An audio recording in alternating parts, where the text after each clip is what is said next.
Good evening. This is Samuel McNair with Truth and Reason Ministry, and I just wanted to make a brief video about something that I have been thinking about and is of interest to me, and this has to deal with the subject of evangelism and something that all of us have run into, or we may have heard in a video from a friend or from a stranger, and it's just an objection that has just been thrown in our face, or has just kind of been thrown out there as we've listened on a video. Now, suppose you're out sharing your faith, and you're talking with a family member, you're talking with a friend, or you're approaching a stranger, and you get into that spiritual conversation.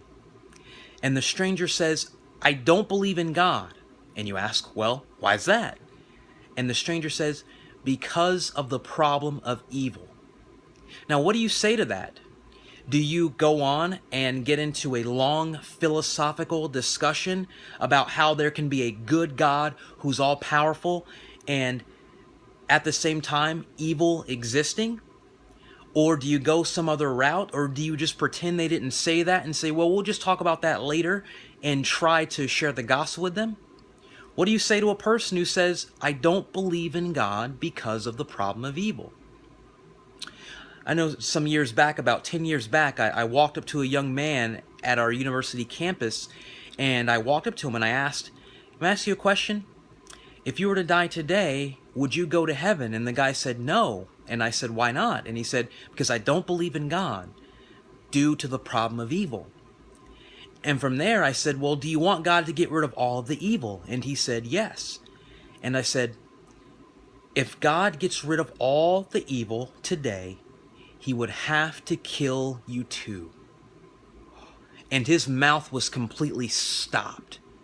And from there, I moved into his problem of sin, the consequences of sin, and I went and I shared the gospel with him. He didn't argue with me at all because he realized that evil comes out of his own life as well.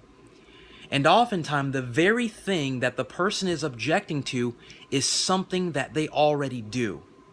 And what you can do when someone says, "I don't believe in God because of the problem of evil," you can say to them, "Well, you commit evil acts too."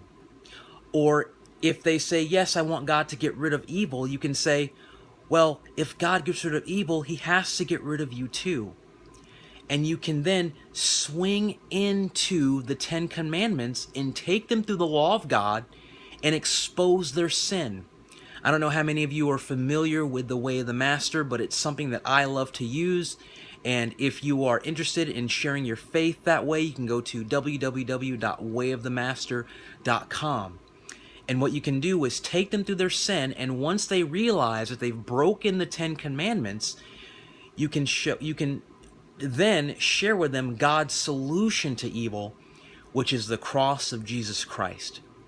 And Jesus coming to the earth, living a perfect life, and dying on the cross for our sin is God's solution to the problem of evil.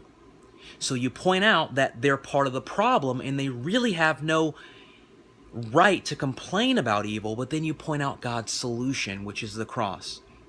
I'm going to read a verse very briefly, and this is from Romans chapter 3, verse 25. Paul says, whom refers to Jesus Christ, whom God displayed publicly as a propitiation in his blood through faith.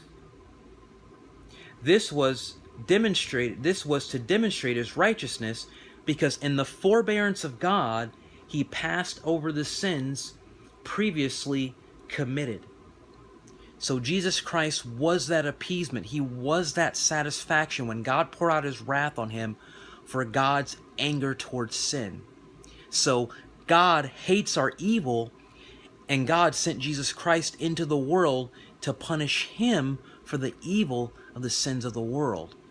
And God did that in order that our sins might be judged, but also that the problem of sin might be taken care of in our lives as well. And you can share that with the person. Once you've shown that they're part of the problem of evil, you can then share the gospel with that person and show them, okay, God has taken care of our sin problem or our evil problem on the cross, and that is through Jesus Christ. So turn it on them and take them through the Ten Commandments and share the gospel. Have a good night.